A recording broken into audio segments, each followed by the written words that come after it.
Offer Ramzan है जी गोड भेजते पे साल तो कोई बाद 10-15 दिन हुए। इससे पहले मजदूरी घर में कड़ना जिमीदार की मजदूरी करते थे। मैं जी जिले उखाड़े के रहने वाला तो देहाती लोग गए तो मजदूरी करने आया तो आदि मेहनत मजदूरी कर एक मेरी बच्ची एक बच्चा है मेरा दिहाड़ी का 500-600 रुपये कमा लेंगे। बस मंदा चंगा वक्त सरता ही पे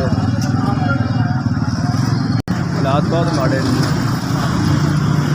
हालात माड़े गए भी घर खर्चा नहीं पूरा हो रहा तो हूँ मेरी बीवी मैंने फ़ोन करके सुन रहा सो मेरी बीवी मैंने फ़ोन कर रही थी भी घर खर्चा नहीं है 500-700 रुपये खिला दो।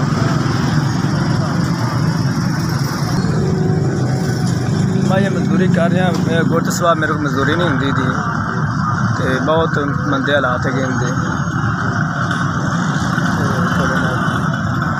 बहुत घर वजह बजारियाँ वक्त पास नहीं हो रहा था।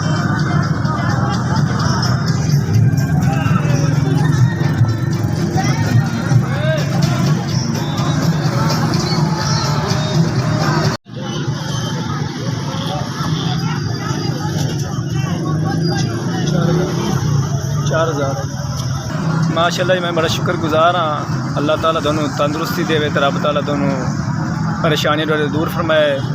मैंने बहुत रोज़ी अल्लाह ने दे छड़ी थी बड़ी बड़ी मेहरबानी। पर ताला जी ने मैंने 4000 दिता है अल्लाह ताला उन्हें तंदुरुस्ती देवे तो उन्हें रिज़्क़ अल्लाह ताला कारोबार तरक्की अता फरमावे। SBS भाई बड़ी मेहरबानी है मेरे तक पैसे पहुँचाए।